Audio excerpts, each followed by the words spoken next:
നമ്മൾ സംവദിക്കാൻ പോകുന്ന വിഷയം എന്ന് പറയുന്നത് ഒരു വേറിട്ട സബ്ജക്റ്റ് തന്നെയാണ്. ആഹാരം, ആരോഗ്യം, സൗന്ദര്യം. വളരെ പ്രധാനപ്പെട്ട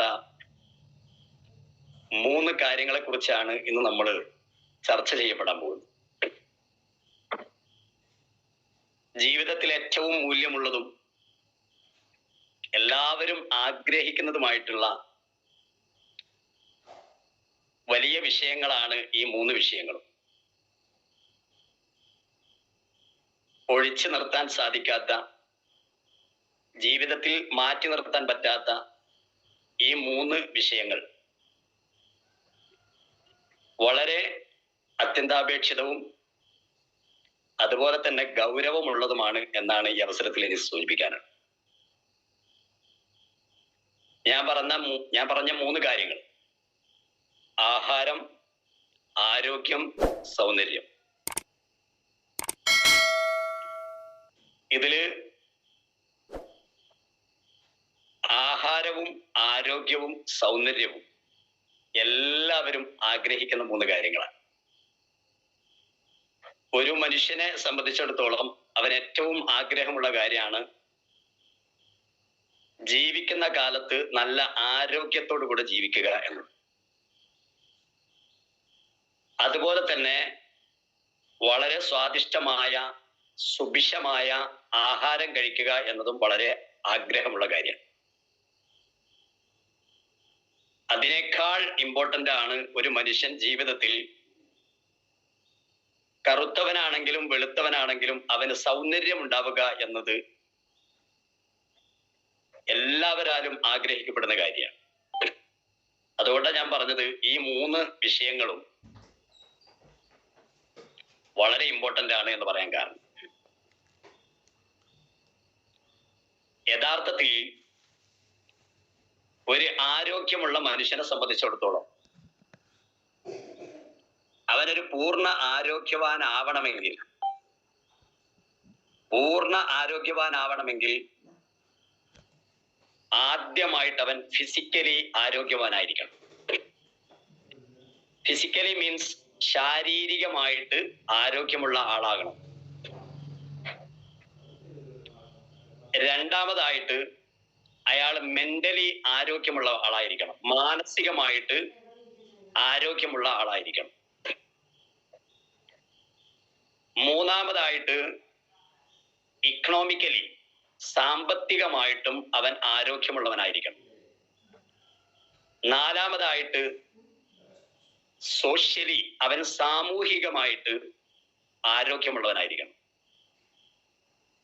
അവസാനമായി സ്പിരിച്വലി അവൻ ആത്മീയമായി ആരോഗ്യമുള്ളവനായിരിക്കണം. ഇങ്ങനെ ഫിസിക്കലി, മെന്റലി, ഇക്കണോമിക്കലി, അതുപോലെ സോഷ്യലി ആൻഡ് സ്പിരിച്വലി ഒരാൾ ആരോഗ്യവാനാകുമ്പോഴാണ് അവനെ ഒരു പൂർണ്ണ ആരോഗ്യവാൻ എന്ന് വിളിക്കുന്നത്.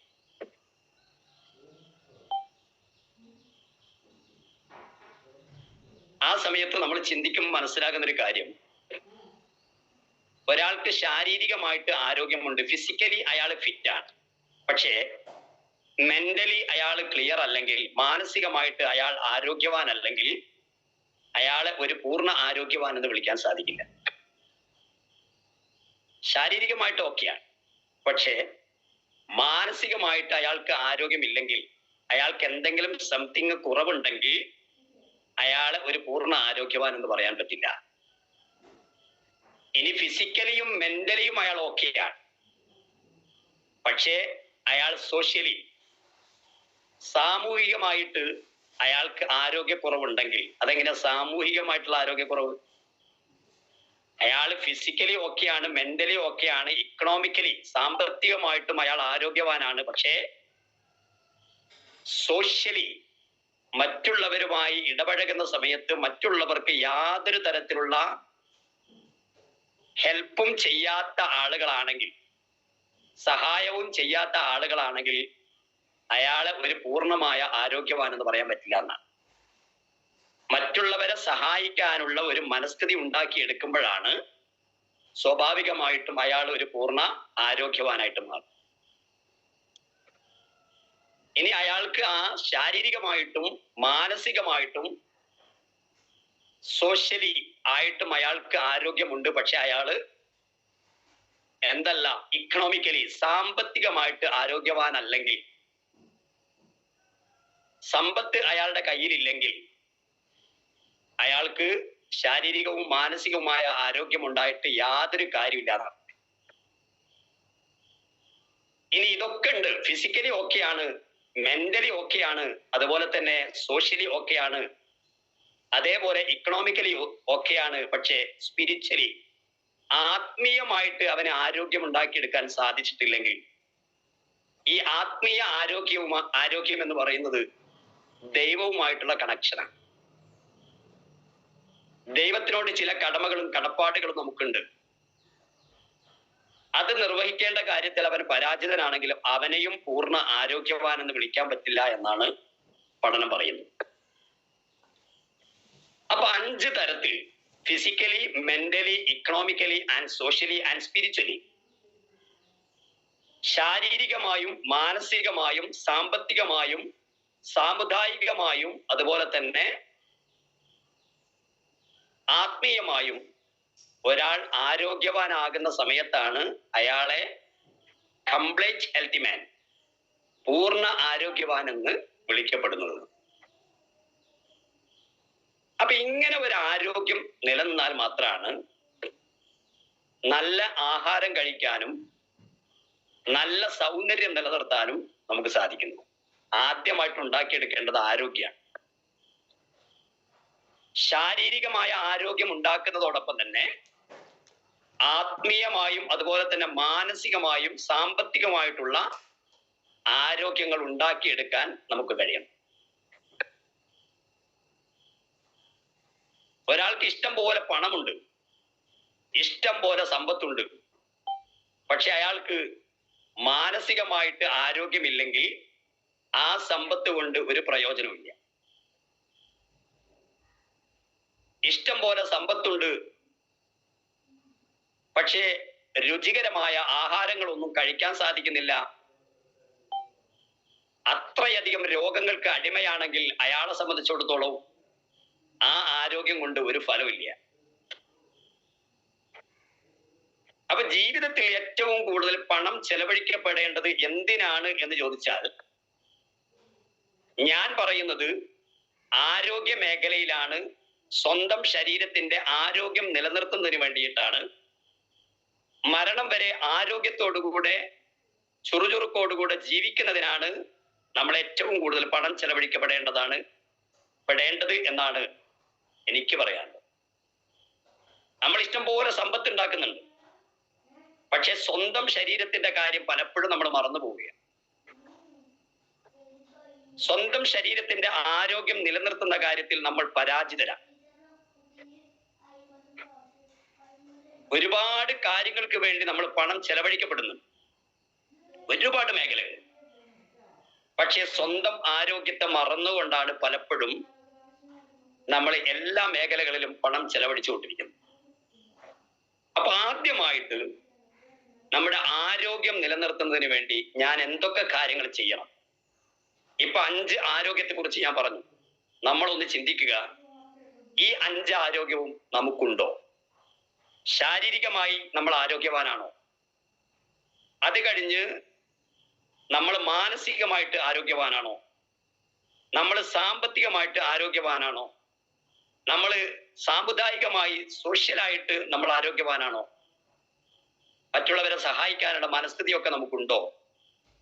ആത്മീയമായും നമ്മൾ ആരോഗ്യവാനാണോ എന്ന് ഒരു വിചിന്തനം നമ്മൾ നടത്തിക്കഴിഞ്ഞാൽ ആരോഗ്യത്തിന്റെ ആവശ്യകത കൃത്യമായിട്ട് നമുക്ക് ബോധ്യപ്പെടും.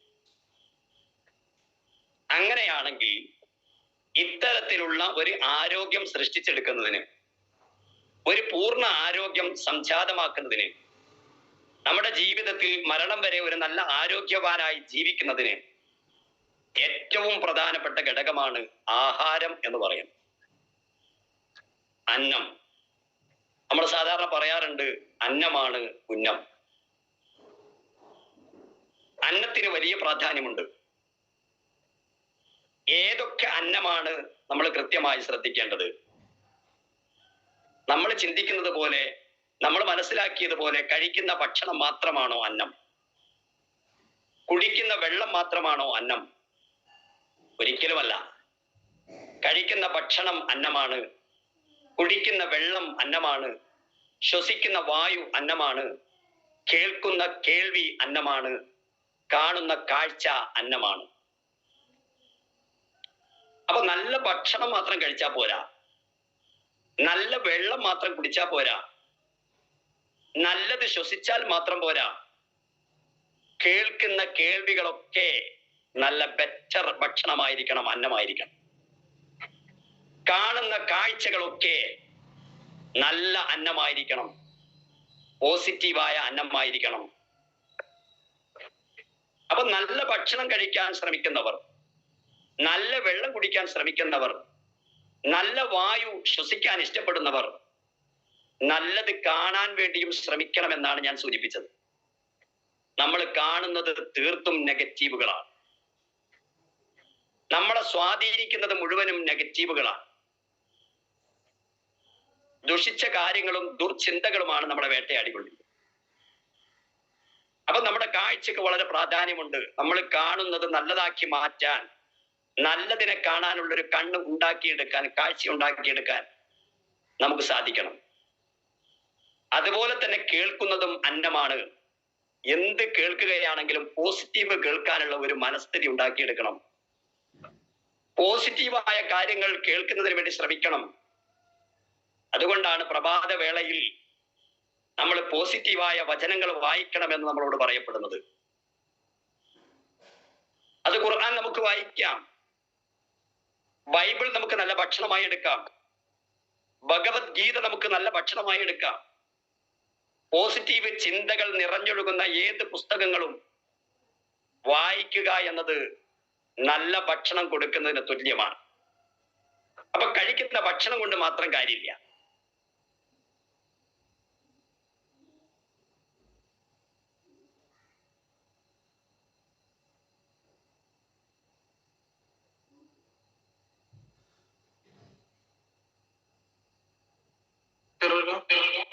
തലമുറ, ആരോഗ്യമുള്ള തലമുറ സൃഷ്ടിക്കപ്പെടുന്നത്.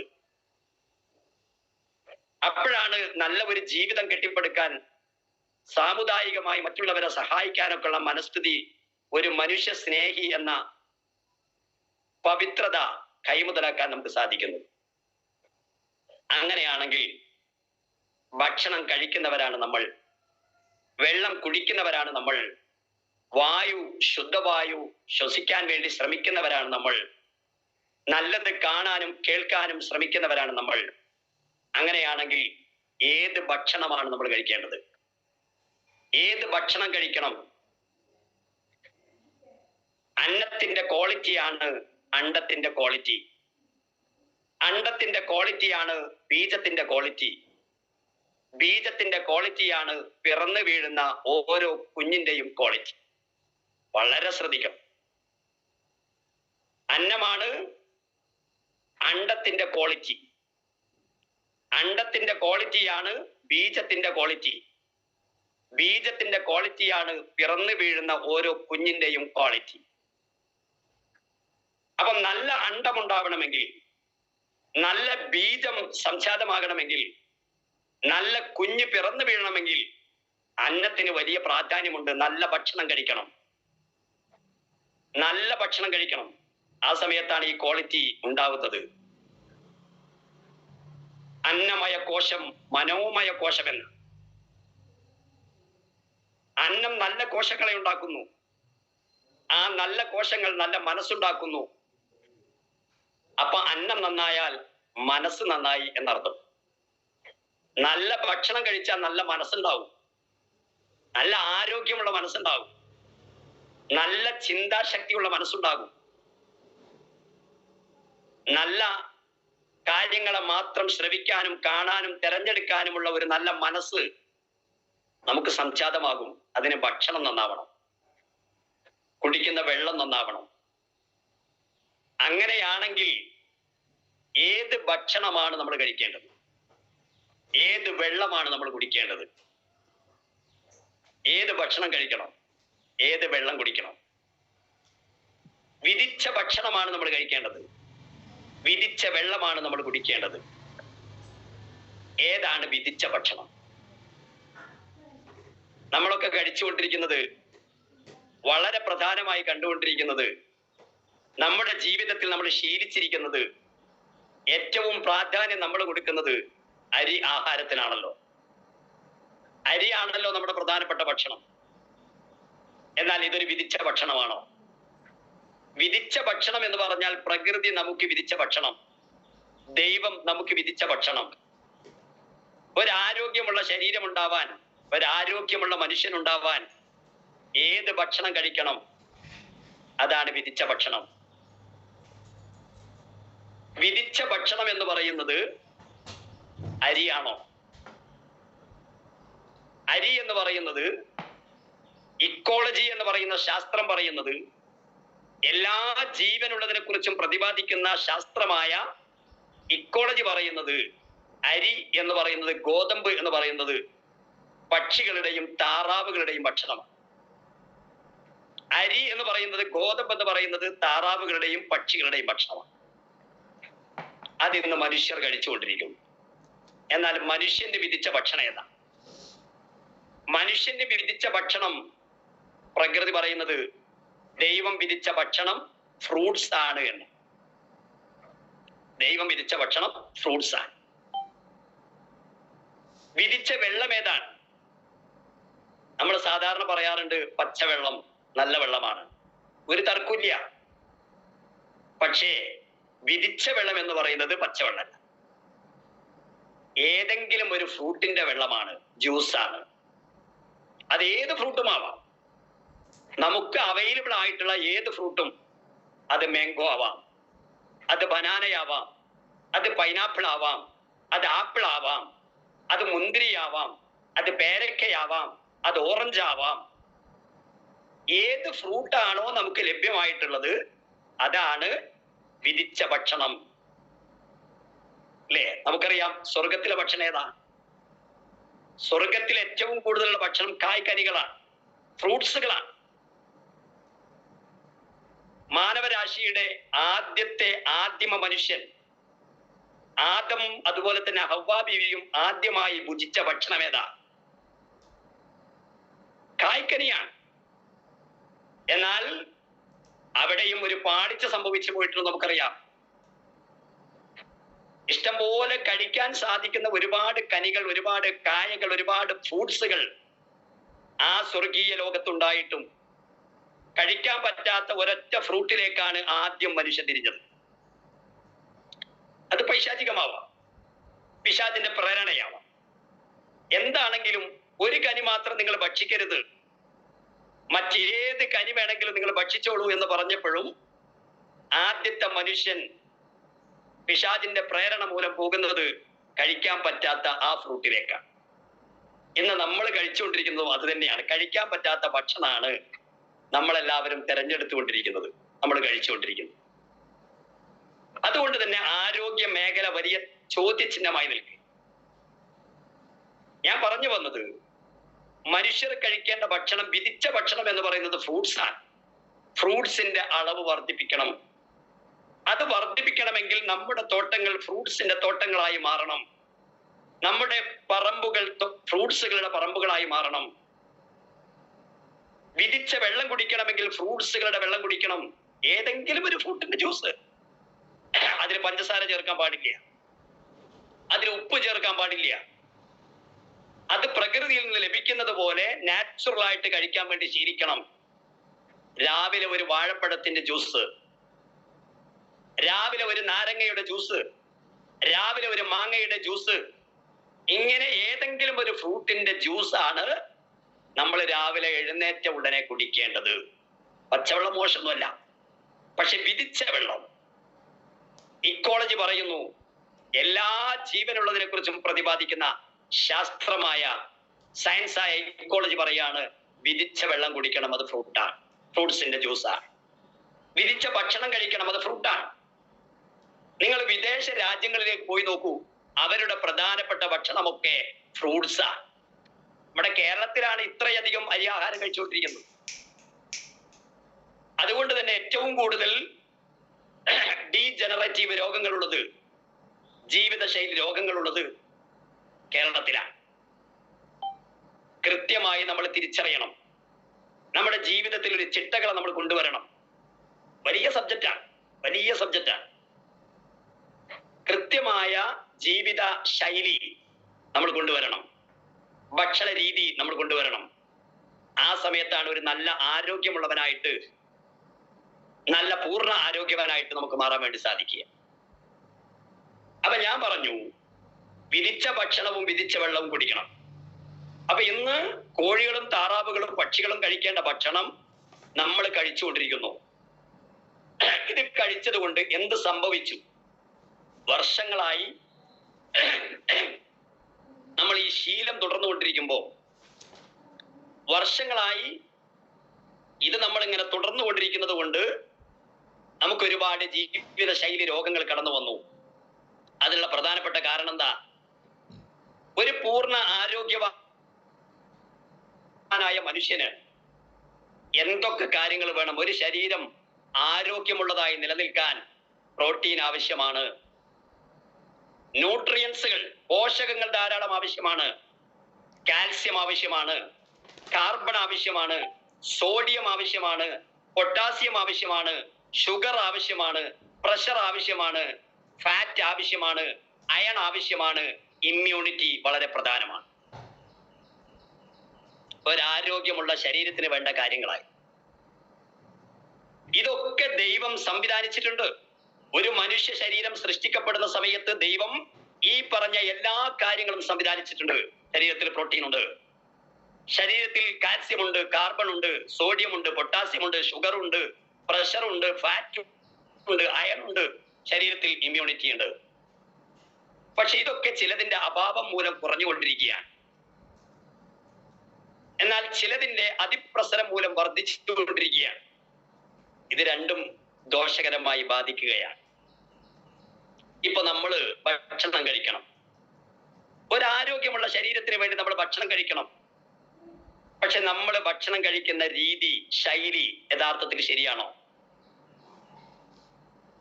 നമ്മൾ എങ്ങനെയാ ഭക്ഷണം കഴിക്കുന്നത്? ഒന്ന്, നമ്മൾ വിധിച്ച ഭക്ഷണം കഴിക്കുന്നില്ല, നമ്മൾ വിധിച്ച വെള്ളം കുടിക്കുന്നില്ല, വല്ലപ്പോഴുമാണ്. എന്നാൽ ഇത് രണ്ടും ഇല്ല എന്നതിലുപരി, വിധിച്ച ഭക്ഷണവും വിധിച്ച വെള്ളവും നൽകുന്നില്ല എന്നതിലുപരി കഴിക്കുന്ന ഭക്ഷണത്തിന്റെ അളവ് വർദ്ധിപ്പിച്ചുകൊണ്ടിരിക്കുകയാണ്. ശ്രദ്ധിക്കണം, കഴിക്കുന്ന ഭക്ഷണത്തിന്റെ അളവ് വർദ്ധിപ്പിച്ചുകൊണ്ടിരിക്കുകയാണ്. ഞാൻ പറഞ്ഞു, ശരീരത്തിൽ പ്രോട്ടീൻ ഉണ്ട്, ശരീരത്തിൽ ഷുഗർ ഉണ്ട്, പ്രഷർ ഉണ്ട്, കാൽസ്യം ഉണ്ട്, സോഡിയം ഉണ്ട്, പൊട്ടാസ്യം ഉണ്ട്, ഇതൊക്കെ ശരീരത്തിലുണ്ട്.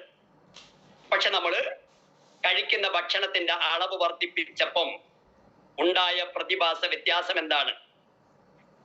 ഉണ്ടായ പ്രശ്ന സങ്കീർണമായ സാഹചര്യം എന്താണ്? ഇത് കൃത്യമായി ഒന്ന് ബോധ്യപ്പെട്ടാൽ മതി. എങ്ങനെയാ നമ്മൾ ഭക്ഷണം കഴിക്കേണ്ടത്? ഇപ്പൊ തീൻ മേശയിൽ ഭക്ഷണം ഒരുക്കി കഴിഞ്ഞാൽ നമ്മൾ എങ്ങനെയാ ഭക്ഷണം കഴിക്കുന്നത്? ആർത്തിയോടുകൂടെ കഴിക്കുന്നു. ആർത്തിയോടുകൂടെ കഴിക്കുന്നു എന്ന് മാത്രമല്ല, അളവിൽ കൂടുതൽ കഴിക്കുന്നു. അളവിൽ കൂടുതൽ കഴിക്കുന്നു. അതാണ് ഇമ്പോർട്ടൻറ്റ്. അതാണ് വളരെ പ്രധാനം. അളവിൽ കൂടുതൽ കഴിക്കുന്നു. എങ്ങനെ ഭക്ഷണം കഴിക്കണമെന്നാണ് എല്ലാ മതങ്ങളും പറഞ്ഞിരിക്കുന്നത്. ദൈവം നമ്മളെ സൃഷ്ടിച്ചപ്പോ നമ്മൾ എങ്ങനെയുള്ള ഭക്ഷണം കഴിക്കണം, എങ്ങനെ കഴിക്കണം, എന്ത് കഴിക്കണം എന്നൊക്കെ പറഞ്ഞിട്ടുണ്ട്. അതില് നമ്മൾ പലപ്പോഴും അളവ് വർദ്ധിപ്പിക്കുന്നു. ഭക്ഷണം അൺലിമിറ്റഡ് ആയിട്ട് കഴിക്കുന്നു. ചിലര് വയറ് നിറഞ്ഞാലും നിർത്തുന്നില്ല, ആർത്തിയോടെ കഴിച്ചുകൊണ്ടിരിക്കുക. ഈ സമയത്ത് സംഭവിക്കുന്നത് എന്താ? എല്ലാ മതങ്ങളും പ്രതിപാദിച്ചിട്ടുണ്ട്. മതങ്ങൾ പറയുന്നത് വയറിന്റെ 1/3 ഭക്ഷണം, 1/3 വെള്ളം, 1/3 വായു. ഇല്ലേ? ഇവിടെ നമ്മുടെ അമിതമായ ഭോജനം മൂലം, അമിതമായ ഭക്ഷണം കഴിക്കൽ മൂലം ഗ്യാസിന് പോകാൻ സ്ഥലമില്ല, വെള്ളത്തിന് നിൽക്കാൻ സ്ഥലമില്ല. അങ്ങനെ ആകെ കൂടി നമ്മുടെ ആമാശയമടക്കം കൺഫ്യൂഷൻ ആകുന്ന രീതിയിലുള്ള ഭക്ഷണശീലമാണ് നമ്മൾ തുടർന്നുകൊണ്ടിരിക്കുന്നത്. ശരിക്കും ഈ 1/3 ഭക്ഷണം എന്നുള്ളത് ഒരു മനുഷ്യൻ ശീലാക്കുകയാണെങ്കിൽ വയറിന്റെ 1/3 ഭക്ഷണം, 1/3 വെള്ളം, 1/3 വായുവിന് വേണ്ടി നമ്മൾ സംവിധാനിക്കുകയാണെങ്കിൽ ഞാൻ പറയുന്നു ആ ശരീരം ഒരു ആരോഗ്യമുള്ള ശരീരമായിരിക്കും. ഒരസ്വസ്ഥതയും അവനുണ്ടാവില്ല.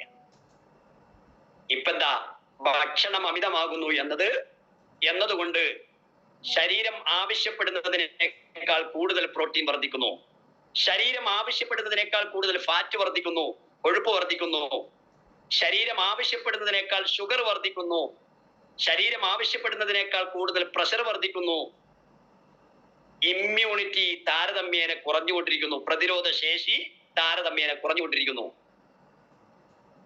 ഇവിടെയാണ് വളരെ കൃത്യമായിട്ട് നമുക്ക് ബോധ്യപ്പെടേണ്ടത്. ആരോഗ്യമുള്ള ഒരു ശരീരം സംവിധാനിക്കണമെങ്കിൽ, സംജാതമാകണമെങ്കിൽ അവിടെ 1/3 ഭക്ഷണം കഴിച്ച് ശീലിക്കണം. അത് വിധിച്ച ഭക്ഷണമാക്കാൻ വേണ്ടി ശ്രമിക്കണം. എല്ലാ നേരവും അരിയാഹാരം കഴിക്കുന്ന ശീലം മാറ്റണം. അപ്പൊ വയറിന് നല്ല അസ്വസ്ഥത ഉണ്ടാവാത്ത രീതിയിൽ കൃത്യമായി വയറിനെ നിയന്ത്രിക്കാൻ വേണ്ടി നമുക്ക് സാധിക്കും. അപ്പൊ ഞാൻ പറഞ്ഞു വന്നത്, വിധിച്ച ഭക്ഷണവും വെള്ളവും കുടിക്കുമ്പോ ആ സ്ഥാനത്ത് അമിതമായ ഭോജനം നടത്തിയാൽ, അമിതമായി ഭക്ഷിക്കാൻ ശ്രമിച്ചാൽ പ്രോട്ടീനും ഫാറ്റും ഒക്കെ വർദ്ധിക്കുമെന്നാണ് ഞാൻ പറഞ്ഞത്. അതായത് പ്രോട്ടീൻ ശരീരത്തിന് ആവശ്യമാണ്. 2 തരത്തിലുള്ള പ്രോട്ടീനുകളാണ് ഉള്ളത്. അതിലൊന്ന് ആനിമൽ പ്രോട്ടീൻസ്, 2 പ്ലാന്റ് പ്രോട്ടീൻ. മാംസത്തിൽ നിന്നുള്ള പ്രോട്ടീൻസും അതുപോലെ സസ്യങ്ങളിൽ നിന്നുള്ള പ്രോട്ടീൻസും. ഇതിൽ അനിമൽ പ്രോട്ടീൻ ഏതൊക്കെയാ, മാംസപരമായിട്ടുള്ള പ്രോട്ടീൻസ് ഏതൊക്കെയാണ്? നമ്മൾ സാധാരണ പറയാറുണ്ട് മാംസം, മത്സ്യം, മുട്ട, പാല്, ഇതൊക്കെ ആനിമൽ പ്രോട്ടീൻസ് ആണ്. എന്നാൽ ഏതൊക്കെയാണ് പ്ലാന്റ് പ്രോട്ടീൻസ്? ചെറുപയർ, മമ്പയർ, കടല, ഗ്രീൻ പീസ്, സോയ, ഇതൊക്കെ പ്ലാന്റ് പ്രോട്ടീൻസ് ആണ്. ഇത് രണ്ടും പ്രോട്ടീൻസ് ആണ്. പക്ഷെ പ്രോട്ടീന്റെ അളവ് ശരീരത്തിൽ ഒരിക്കലും കൂടാൻ പാടില്ല. അപ്പൊ അമിതമായി പ്രോട്ടീനുള്ള ഭക്ഷണ പദാർത്ഥങ്ങൾ അമിതമായി കഴിക്കാൻ പാടില്ല. ഇപ്പൊ എന്താ സംഭവിക്കുന്നത്?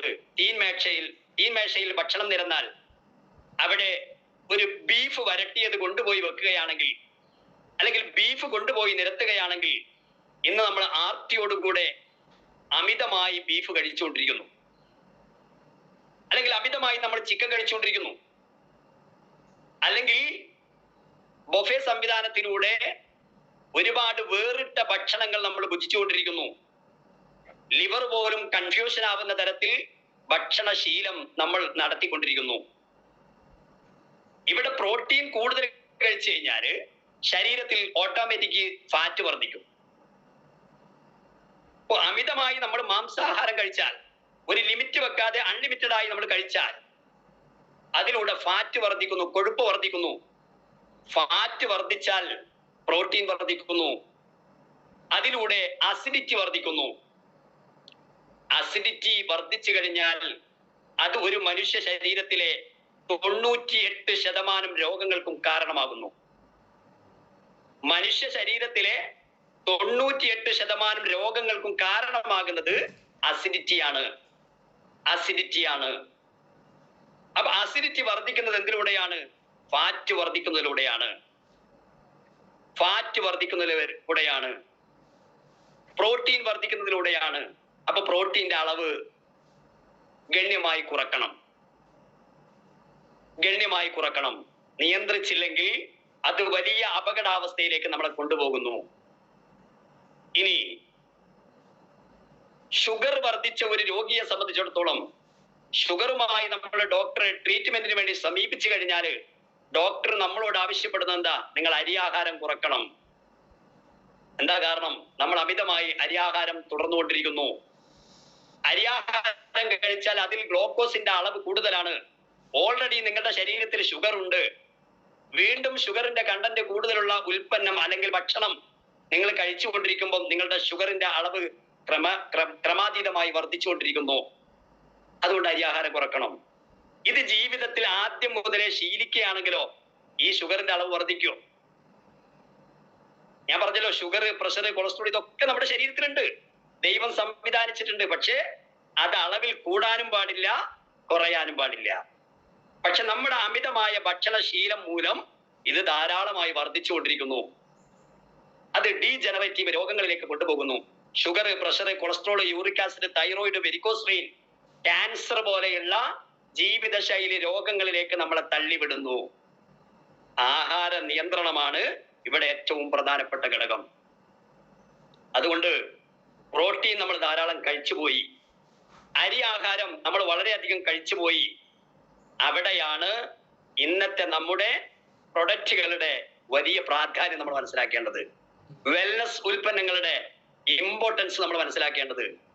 ഇതൊക്കെ കഴിച്ചുപോയ ആളുകളെ സംബന്ധിച്ചിടത്തോളം അവരുടെ ശരീരത്തെ ഇനി ആരോഗ്യത്തിലേക്ക് തിരിച്ചു കൊണ്ടുവരണമെങ്കിൽ, അവരുടെ ശരീരത്തെ ഒരു ഇമ്മ്യൂണിറ്റി പവറുള്ള, പ്രതിരോധ ശേഷിയുള്ള ശരീരമാക്കി മാറ്റണമെങ്കിൽ അവര് വെൽനസിലേക്ക് മടങ്ങണമെന്ന് ആരോഗ്യ വിഭാഗമൊക്കെ പറഞ്ഞുകൊണ്ടിരിക്കുന്നത് അതുകൊണ്ടാണ്. അവിടെയാണ് വെൽനസിന്റെ പ്രാധാന്യം, അല്ലേ? നമ്മള് ഡെയിലി ഡിറ്റോക്സ് കഴിച്ചിട്ട് നമ്മുടെ ശരീരത്തിലെ വിഷാംശങ്ങളെ ദൂരീകരിക്കണം, ഒഴിവാക്കണം. നമ്മുടെ ഇമ്മ്യൂണിറ്റി 3+ കഴിച്ചുകൊണ്ട് നമ്മുടെ കുടലിനെ ക്ലീൻ ചെയ്യണം. മലബന്ധം വരാതെ നോക്കണം, അർഷസ് വരാതെ നോക്കണം, പൈൽസ് വരാതെ നോക്കണം, അല്ലേ? നമ്മുടെ വെൽനസ് ഉൽപ്പന്നങ്ങളുടെ പ്രസക്തി എത്രയാ? അതൊരു മെഡിസിൻ ആണെന്ന് അവകാശപ്പെടാനല്ലല്ലോ. അതൊക്കെ ഫുഡ് സപ്ലിമെന്റ്സ് ആണ്, നല്ല ആഹാരമാണ്, നല്ല ഭക്ഷണമാണ്. ഞാൻ നേരത്തെ പറഞ്ഞു, നല്ല ഭക്ഷണം കഴിക്കാൻ ശീലിക്കണം. അപ്പൊ ഇതൊക്കെ സംഭവിച്ചു പോയ ആളുകളെ സംബന്ധിച്ചിടത്തോളം വളരെ പ്രധാനപ്പെട്ട നല്ല ഫുഡാണ്, നല്ല അന്നമാണ്, നല്ല ആഹാരമാണ് നമ്മുടെ വെൽനസ് ഉൽപ്പന്നങ്ങൾ, അല്ലേ? അവിടെ നമ്മൾ 95 എന്ന് പറയുന്ന ജ്യൂസ് കഴിക്കണം. നമ്മൾ മുരിങ്ങ എന്ന് പറയുന്ന വൈറ്റമിൻ സി അടങ്ങിയിട്ടുള്ള, വൈറ്റമിൻ സിയുടെ കലവറയായിട്ടുള്ള മുരിങ്ങ കഴിക്കണം. നമ്മുടെ വൈറ്റമിൻ സി കുറവുള്ളവരാണെങ്കിൽ അതിന് മാത്രം പ്രത്യേകം തയ്യാറാക്കപ്പെട്ട വൈറ്റമിൻ സി ക്യാപ്സൂൾ കഴിക്കണം. ഇതൊക്കെ അന്നമാണ്. നമുക്ക് കഴിക്കാനുള്ള എളുപ്പത്തിന് വേണ്ടി ക്യാപ്സൂൾ രൂപത്തിലും ലിക്വിഡ് രൂപത്തിലൊക്കെ സംവിധാനിച്ചു എന്ന് മാത്രമേ ഉള്ളൂ. ഇതൊക്കെ ഭക്ഷണമാണ്, നല്ല ഗുഡ് ഫുഡാണ്. അതുകൊണ്ട് അത് കഴിക്കണം. സ്പൈറലാ ഗോൾഡ് നമുക്ക് അറിയാം, അല്ലേ? ഒരു കടൽപ്പായലാണ്. ഏറ്റവും കൂടുതൽ ആയുസ്സുള്ള ജീവിയായ ആമ ഭക്ഷിച്ചുകൊണ്ടിരിക്കുന്നത് കടൽപ്പായലാണ്. ആമയുടെ ആരോഗ്യത്തിന് വേണ്ടി ദൈവം സംവിധാനിച്ച ഏറ്റവും മഹത്തരമായിട്ടുള്ളൊരു ഫുഡാണ് കടൽപ്പായൽ. എന്നാൽ ആ കടൽപ്പായൽ ഏറ്റവും കൂടുതൽ മനുഷ്യന്റെ ആരോഗ്യം നിലനിർത്താൻ വേണ്ടി സഹായിക്കുന്നു എന്നാണ് പഠനം. അതുകൊണ്ടാണ് സ്പൈറലാ ഗോൾഡിന്റെ പ്രസക്തി. ഇന്ന് സ്പേസിലൊക്കെ പോകുന്ന ആളുകൾ, ബഹിരാകാശത്തേക്കൊക്കെ പോകുന്ന ആളുകൾ, അവർ ഭക്ഷണം കൊണ്ടുപോകുന്നതിന് പകരം കയ്യിൽ സൂക്ഷിക്കുന്ന, കയ്യിൽ കരുതുന്നതാണ് സ്പൈറലാ ഗോൾഡ്, കടൽപ്പായൽ അടങ്ങിയിട്ടുള്ള സൂപ്പർ ഫുഡ്, അല്ലെങ്കിൽ ഗുഡ് ഫുഡ്, നല്ല ഭക്ഷണം, നല്ല അന്നം. അങ്ങനെ ഒരുപാട് പ്രൊഡക്റ്റുകൾ. നമ്മുടെ പ്രൊഡക്റ്റിന്റെ ഒക്കെ പ്രസക്തി പറയുകയാണെങ്കിൽ 1 ദിവസമല്ല, 2 ദിവസമല്ല, 5 ദിവസമല്ല, അതിൽ കൂടുതൽ പറയാൻ നമ്മുടെ പ്രൊഡക്റ്റുകളുണ്ട്, വെൽനസ് ഉൽപ്പന്നങ്ങളുണ്ട്. അതിലേക്കൊന്നും കടക്കാൻ എന്റെ സമയം ഇന്ന് അനുവദിക്കില്ല. അത്തരത്തിലുള്ള ഒരുപാട് ഉൽപ്പന്നങ്ങൾ. അപ്പൊ നല്ല ഫുഡ് ശീലിക്കാൻ വേണ്ടി ഭക്ഷണം കഴിച്ചു പോയ നമ്മൾ, അമിതമായ വിഷാംശം ഉള്ളിലേക്ക് കയറ്റിപ്പോയ നമ്മൾ, വിഷലിപ്തമായ ഫ്രൂട്ട്സുകളും വിഷലിപ്തമായ വെജിറ്റബിൾസുകളും വിഷലിപ്തമായിട്ടുള്ള മറ്റ് ആഹാര പദാർത്ഥങ്ങളും കഴിച്ചു പോയ നമ്മൾ ആ വിഷത്തെ റിമൂവ് ചെയ്യാൻ എന്ത് ചെയ്തു? മുമ്പുള്ള ആളുകൾ, നമ്മുടെ മുൻഗാമികൾ, അവര് വർഷത്തിൽ 1 പ്രാവശ്യം വയറിറക്കുമായിരുന്നു, വയറ് കഴുകുമായിരുന്നു ശുദ്ധി കലശത്തിന് വേണ്ടി. നമ്മൾ എന്ത് ചെയ്യുന്നു?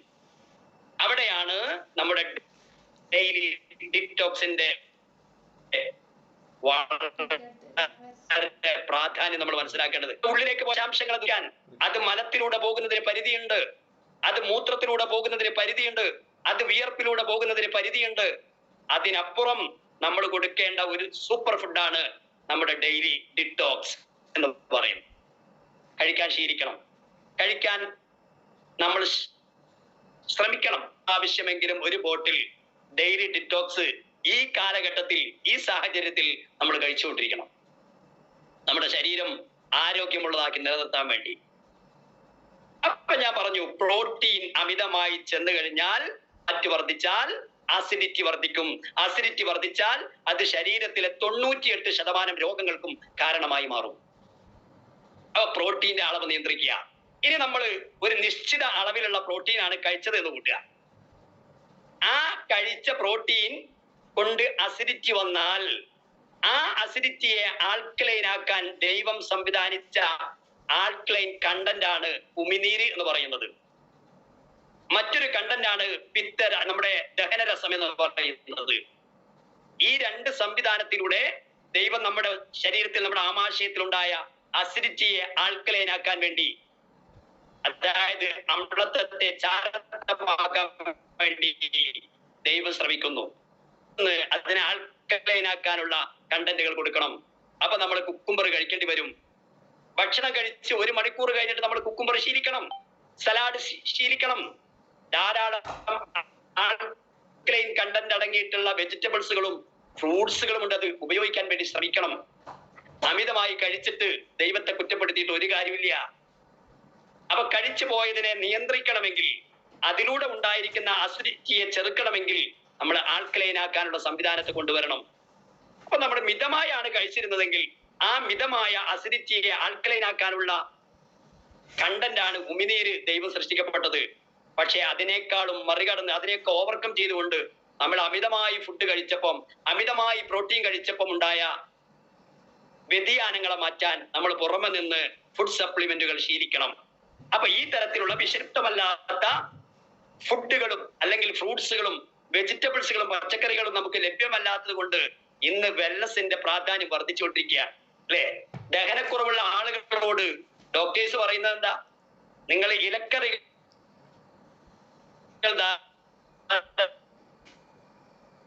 കഴിക്കണം, ഫൈബർ കണ്ടന്റ് ധാരാളം കഴിക്കണം. അവിടെ G+ പ്രോബയോട്ടിക്, ഒരു നാരടങ്ങിയ ഭക്ഷണം, ഒരു ഫൈബർ ഫുഡാണ് G+ പ്രോബയോട്ടിക്. നമ്മൾ ശീലിക്കണം. അങ്ങനെ ഒരുപാട് ഉൽപ്പന്നങ്ങൾ.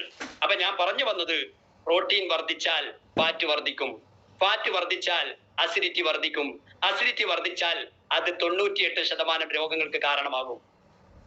അപ്പൊ ഓൾറെഡി ഷുഗർ ഉള്ള ശരീരത്തിലേക്ക് ഷുഗർ കണ്ടന്റ് ഉള്ള ധാരാളം ഫുഡുകൾ അമിതമായി കഴിച്ചാൽ, അത് ശീലമാക്കിയാൽ ഷുഗറിന്റെ അളവ് വർദ്ധിക്കും, അയാൾ ഒരു ഷുഗർ പേഷ്യന്റ് ആയി മാറും. അതൊക്കെ വരാതിരിക്കാനാണ് നമ്മുടെ ഫുഡ് സപ്ലിമെന്റ്സുകൾ, വെൽനസ് ഉൽപ്പന്നങ്ങൾ നമ്മൾ ശീലിക്കണമെന്ന് നമ്മൾ വാദോരാതെ സംസാരിച്ചു കൊണ്ടിരിക്കുന്നത്, അല്ലെങ്കിൽ ബോധവൽക്കരണം നടത്തിക്കൊണ്ടിരിക്കുന്നത്. അപ്പൊ ആ രീതിയിൽ നമ്മുടെ ആഹാരത്തെ നിയന്ത്രിക്കുക, നല്ലൊരു ശീലം നമ്മൾ ഉണ്ടാക്കിയെടുക്കുക. രണ്ടാമത്, പ്രോട്ടീനെ പോലെ തന്നെ വളരെ പ്രധാനമാണ് കാൽസ്യം, അല്ലേ? കാൽസ്യം ഉണ്ടാവണമെങ്കിൽ നമ്മൾ എന്ത് വേണം? ശരീരത്തിൽ വൈറ്റമിൻ സി വേണം. വൈറ്റമിൻ സിയുടെ കലവറയാണ് നമ്മുടെ മുരിങ്ങ. അതിന് സ്പെഷ്യലായിട്ട് വന്നതാണ് നമ്മുടെ വൈറ്റമിൻ സി. അത് വൈറ്റമിൻ സിയുടെ കലവറ മാത്രമാണ്. എന്നാൽ മുരിങ്ങ ഒരുപാട് ഗുണങ്ങൾ, വൈറ്റമിൻ സി അടക്കമുള്ള ഒരുപാട് വൈറ്റമിൻസുകൾ അടങ്ങിയിട്ടുള്ളതാണ് മുരിങ്ങ. അതൊക്കെ നമ്മൾ ശീലമാക്കണം. അപ്പോ ഏറ്റവും കൂടുതൽ അവിടെ നമ്മൾ ഫ്രൂട്ട്സിന് വലിയ പ്രാധാന്യം കൽപ്പിക്കുന്നവരാണ്. വൈറ്റമിൻ സിയുടെ അഭാവം മൂലം എല്ലുകൾക്ക് പ്രശ്നങ്ങൾ സംഭവിക്കും. കാൽസ്യം കുറയുമ്പോൾ എല്ലുകൾക്ക് പ്രശ്നങ്ങൾ സംഭവിക്കുന്നു, പല്ലുകൾക്ക് പ്രശ്നം സംഭവിക്കുന്നു, നഖങ്ങൾക്ക് പ്രശ്നങ്ങൾ സംഭവിക്കുന്നു, നമ്മുടെ സ്കിന്നിന് പ്രശ്നങ്ങൾ സംഭവിക്കുന്നു, അല്ലെ? മുഖത്തൊക്കെ പാടുകൾ വരുന്നത്, വെള്ള പുള്ളികൾ പ്രത്യക്ഷപ്പെടുന്നതൊക്കെ കാൽസ്യത്തിന്റെ കുറവാണെന്ന് ഡോക്ടേഴ്സ് നമ്മളോട് പറയാറുണ്ട്. അപ്പൊ നമ്മളോട് പറയും, ധാരാളം നിങ്ങൾ നെല്ലിക്ക കഴിക്കണം, അമ്ല, ഇല്ലേ? നെല്ലിക്ക ധാരാളം കഴിക്കണം എന്ന് പറയും, വൈറ്റമിൻ സി ആണ്. നാരങ്ങ കഴിക്കണം എന്ന് പറയും, വൈറ്റമിൻ സി ആണ്, അല്ലേ? എന്നാൽ വൈറ്റമിൻ സി അടങ്ങിയിട്ടുള്ള ഏറ്റവും മനോഹരമായ ഫ്രൂട്ട് ഏതാ? വൈറ്റമിൻ സി അടങ്ങിയിട്ടുള്ള ഏറ്റവും മനോഹരമായ ഫ്രൂട്ട് ഏതാ? നമ്മൾ കഴിക്കേണ്ട ഫ്രൂട്ട് ഏതാ? മനുഷ്യൻ കഴിക്കേണ്ട ഫ്രൂട്ട് ഏതാ? നമ്മൾ പലപ്പോഴും കഴിച്ചുകൊണ്ടിരുന്നത് നെല്ലിക്കയാണ്. വൈറ്റമിൻ സി വർദ്ധിപ്പിക്കാൻ വേണ്ടി, കാൽസ്യം വർദ്ധിപ്പിക്കാൻ വേണ്ടി നമ്മൾ കഴിച്ചുകൊണ്ടിരുന്നത് എന്താ? നമ്മൾ കഴിച്ചുകൊണ്ടിരുന്നത് നെല്ലിക്കയാണ്. പിന്നെ നമ്മൾ കഴിച്ചുകൊണ്ടിരുന്നത് നാരങ്ങയാണ്, അല്ലേ? എന്നാൽ വൈറ്റമിൻ സിയുടെ വലിയ കലവറയാണ് പേരയ്ക്ക. വൈറ്റമിൻ സിയുടെ വലിയ കലവറയാണ് പേരയ്ക്ക. അപ്പോ വൈറ്റമിൻ സി കുറവുള്ള, കാൽസ്യ കുറവുള്ള മനുഷ്യനെ സംബന്ധിച്ചിടത്തോളം ഈ പറഞ്ഞ ഫ്രൂട്ടുകളിൽ ഏറ്റവും ബെറ്റർ ഏതാ? നെല്ലിക്കയാണോ, നാരങ്ങയാണോ, പേരയ്ക്കയാണോ? ഏതാ ഏറ്റവും ബെറ്റർ ആയ ഫ്രൂട്ട്? ഇവിടെ ഏറ്റവും ബെറ്റർ ആയിട്ടുള്ള ഫ്രൂട്ട് എന്ന് പറയുന്നത് നമ്മൾ കഴിച്ചത് നെല്ലിക്കയാണ്, അല്ലെങ്കിൽ നമ്മൾ ഉപയോഗിച്ചത് നാരങ്ങയാണ്. പക്ഷെ ഏറ്റവും ബെറ്റർ പേരയ്ക്കയാണ്. എന്താ കാരണം? ഇത് മൂന്ന് ടേസ്റ്റ് ആണ്. നെല്ലിക്ക എന്താ? കയ്പും ചവർപ്പുമാണ് നെല്ലിക്ക, അല്ലേ? നാരങ്ങ എന്താണ്? പുളിയോട് കൂടിയ മധുരമാണ് നാരങ്ങ. എന്നാ പേരയ്ക്കയോ? പേരയ്ക്ക മധുരമാണ്. അപ്പൊ മനുഷ്യന് വൈറ്റമിൻ സി കുറഞ്ഞാൽ, അല്ലെങ്കിൽ ഈ കാൽസ്യം കുറഞ്ഞാൽ മനുഷ്യൻ ഉപയോഗിക്കേണ്ട ഏറ്റവും ബെറ്റർ ആയ ഫുഡ് എന്ന് പറയുന്നത്, ഫ്രൂട്ട് എന്ന് പറയുന്നത് പേരക്കയാണ്. എന്താ കാരണം? പേരക്ക മധുരമാണ്, മനുഷ്യൻ മധുര ജീവിയാണ്. ക്ലിയർ? മനുഷ്യൻ മധുര ജീവിയാണ്. അതുകൊണ്ട് മധുരമുള്ള പേരക്കയാണ് കാൽസ്യം വർദ്ധിപ്പിക്കാൻ മനുഷ്യന് ഏറ്റവും ആപ്റ്റായിട്ടുള്ള ഫ്രൂട്ട്, ഏറ്റവും ആപ്റ്റായ ഫ്രൂട്ട്. അപ്പൊ ആ രീതിയിൽ കൃത്യമായിട്ട് മനുഷ്യൻ എന്ത് കഴിച്ച് ശീലിക്കണം? പേരക്ക കഴിച്ച് ശീലിക്കണം. ശോധനക്ക്, അല്ലെ, ഡൈജഷൻ പ്രക്രിയക്ക് ഏറ്റവും പ്രധാനപ്പെട്ട ഒരു ഫ്രൂട്ടാണ് പേരക്ക. കുട്ടികൾക്കൊക്കെ കൊടുത്തു കഴിഞ്ഞാൽ കുട്ടികൾക്ക് കൃത്യമായ ശോധന ഉണ്ടാവും, ഡൈജഷൻ നടക്കും, വയറ് സംബന്ധമായ പ്രശ്നങ്ങൾ തീരും, കൃമിശല്യം കുറയും. ഇതൊക്കെയാണ് ആ രീതിയിൽ ഏറ്റവും ബെറ്റർ ആയിട്ടുള്ള ഭക്ഷണങ്ങൾ, ഫുഡുകൾ തിരഞ്ഞെടുക്കാൻ നമുക്ക് സാധിക്കണം. അപ്പോ രണ്ടാമത്തെ കാര്യം ഞാൻ പറഞ്ഞു. അപ്പൊ ഒന്ന് പ്രോട്ടീന്റെ കാര്യം ശ്രദ്ധിക്കുക. രണ്ട്, കാൽസ്യം വർദ്ധിപ്പിക്കാൻ വേണ്ടി ഇന്ന് നമുക്ക് പേരക്കയൊന്നും സുലഭമായി ലഭിക്കാത്തത് കൊണ്ട്, നെല്ലിക്ക സുലഭമായി ലഭിക്കാത്തത് കൊണ്ട്, അല്ലെങ്കിൽ നാരക സുലഭമായി ലഭിക്കാത്തത് കൊണ്ട്, ഇനി ലഭിച്ചാൽ തന്നെ അതിലൊക്കെ വിഷാംശമുള്ളത് കൊണ്ട്, വിഷം തളിച്ച് വരുന്നതായതുകൊണ്ട് നമുക്ക് ഏറ്റവും ബെറ്റർ നമ്മുടെ ഫുഡ് സപ്ലിമെന്റ്സ് ആയിട്ടുള്ള മുരിങ്ങയും വൈറ്റമിൻ സിയുമാണ്. ഇതാ ഞാൻ പറഞ്ഞു വന്നത്. ഈ പേരക്കയും നാരങ്ങയും നെല്ലിക്കയും ഒക്കെ വാങ്ങി കഴിക്കുന്നതിന് പകരം കാൽസ്യക്കുറവുള്ള ആളുകൾ, വൈറ്റമിൻ സിയുടെ അഭാവമുള്ള ആളുകൾ നിർബന്ധമായിട്ടും കഴിച്ചിരിക്കേണ്ടതാണ് വൈറ്റമിൻ സി അല്ലെങ്കിൽ മുരിങ്ങ. ഈ 2 ക്യാപ്സൂൾസ് വളരെ ഇമ്പോർട്ടന്റ് ആണ്. അപ്പൊ ആ രീതിയിൽ ഭക്ഷണങ്ങളെ നിയന്ത്രിക്കുക, വെള്ളം നിയന്ത്രിക്കുക, പ്രോട്ടീന്റെ അളവ് കുറക്കുക, കാൽസ്യം ക്രമീകരിക്കുക. ഒരുപാട് ജീവിതശൈലി രോഗങ്ങളിൽ നിന്ന് നമുക്ക് രക്ഷപ്പെടാൻ വേണ്ടി സാധിക്കും. ഒരുപാട് ജീവിതശൈലി രോഗങ്ങളിൽ നിന്ന് നമുക്ക് രക്ഷപ്പെടാൻ വേണ്ടി സാധിക്കും. അപ്പൊ ഈ പറഞ്ഞ ഫാറ്റ്, 2 തരത്തിലുള്ള ഫാറ്റ്, അല്ലേ, HDL-ഉം LDL-ഉം 2 ഫാറ്റ്. ഇതിൽ ചിലർ മനസ്സിലാക്കിയത് HDL വേണം, LDL വേണ്ട എന്നാണ്. എന്നാൽ മനുഷ്യ ശരീരത്തിന് ഈ 2 ഫാറ്റുകളും വേണം, ഈ 2 കൊഴുപ്പുകളും വേണം. HDL-ഉം വേണം, LDL-ഉം വേണം. പക്ഷേ അത് അമിതമാവാനും പാടില്ല, കുറയാനും പാടില്ല, നിയന്ത്രണ വിധേയമായിരിക്കണം. ഷുഗർ കൂടാനും പാടില്ല, കുറയാനും പാടില്ല, നിയന്ത്രണ വിധേയമായിരിക്കണം. പ്രഷർ കൂടാനും പാടില്ല, കുറയാനും പാടില്ല, നിയന്ത്രണ വിധേയമായിരിക്കണം. പ്രോട്ടീൻ കൂടാനും പാടില്ല, കുറയാനും പാടില്ല, നിയന്ത്രണ വിധേയമായിരിക്കണം. കാൽസ്യം കൂടാനും പാടില്ല, കുറയാനും പാടില്ല, നിയന്ത്രണ വിധേയമായിരിക്കണം. സോഡിയം കൂടാനും പാടില്ല, കുറയാനും പാടില്ല, നിയന്ത്രണ വിധേയമായിരിക്കണം. അപ്പൊ നിയന്ത്രണ വിധേയമാവണമെങ്കിൽ ഏറ്റവും അനിവാര്യം എന്താണ്? സൂപ്പർ ഫുഡ് കഴിക്കുക എന്നുള്ളതാണ്. നല്ല ഭക്ഷണം കഴിക്കുക, നല്ല വെള്ളം കുടിക്കുക. അതിന് നല്ല ഭക്ഷണവും വെള്ളവും ഒക്കെ ഞാൻ നിങ്ങളുടെ മുമ്പിൽ ഇന്ന് സംസാരിച്ചിട്ടുണ്ട്. അത് ജീവിതത്തിൽ ഒരു ശീലമാക്കി മാറ്റാൻ വേണ്ടി നമ്മൾ ശ്രമിക്കുക, ഇല്ലേ? ഇനി മൂന്നാമത്തെ കാര്യം എന്താ? സൗന്ദര്യം. 4 മിനിറ്റും കൂടെ ഉണ്ട്. ആ സൗന്ദര്യം കൂടി പറഞ്ഞിട്ട് നമുക്ക് അവസാനിപ്പിക്കാം. സൗന്ദര്യം ഏറ്റവും കൂടുതൽ മനുഷ്യൻ ആവശ്യപ്പെടുന്നതും മനുഷ്യൻ ആഗ്രഹിക്കപ്പെടുന്നതുമാണ് സൗന്ദര്യം എന്ന് പറയുന്നത്. ആ സൗന്ദര്യം ഉണ്ടാക്കിയെടുക്കാൻ നമ്മൾ ആദ്യം ചെയ്യേണ്ടത് നല്ല സൂപ്പർ ഫുഡ്, നല്ല ഭക്ഷണം കഴിക്കുക എന്നതാണ്. വിധിച്ച ഭക്ഷണം കഴിക്കുക എന്നതാണ്. അതുപോലെ തന്നെ മനസ്സ് നന്നാക്കുക എന്നതാണ്. മനസ്സ് നന്നാക്കുക.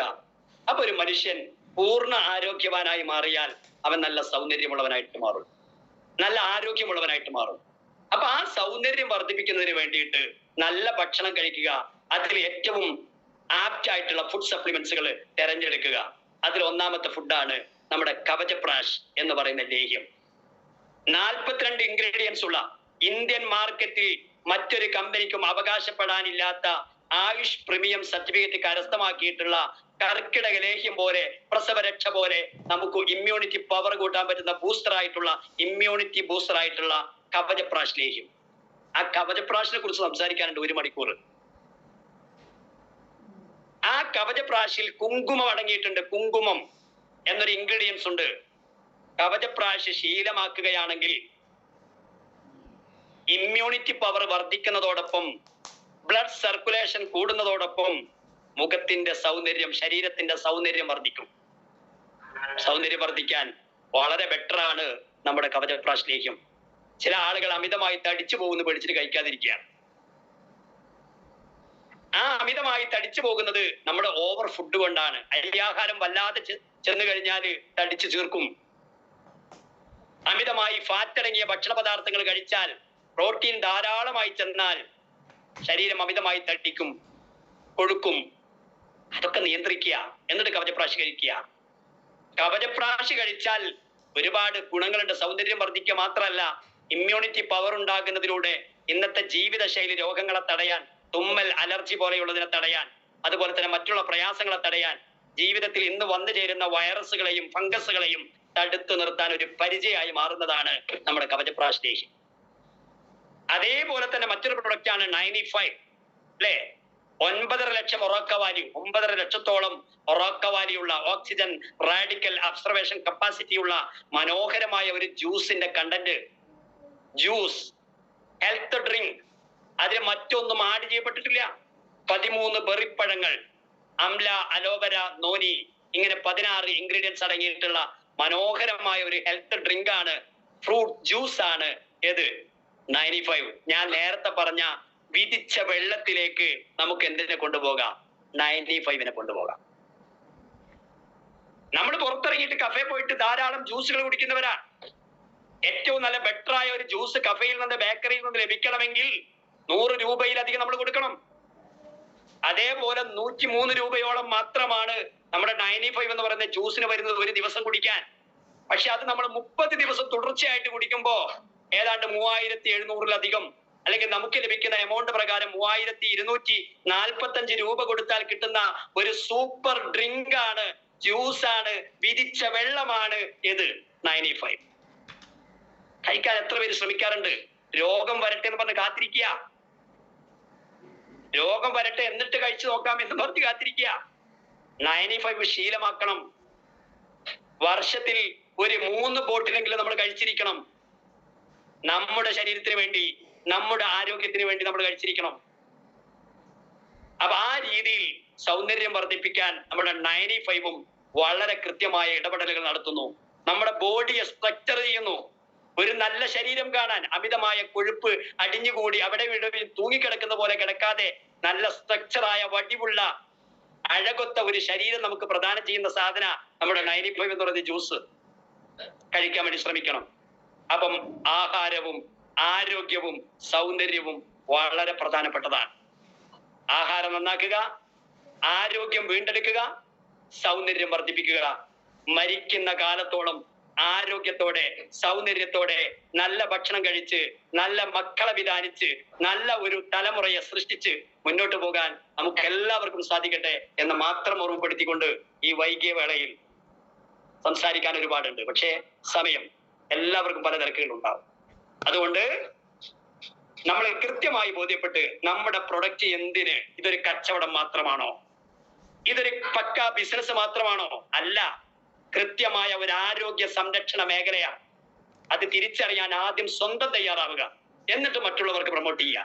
സ്വന്തം തയ്യാറാവുക. എല്ലാ ഉൽപ്പന്നങ്ങളും ആവശ്യാനുസരണം വാങ്ങി ഉപയോഗിക്കാൻ നമ്മൾ എല്ലാവരും തയ്യാറാവണം. ദൈവം അനുഗ്രഹിക്കട്ടെ.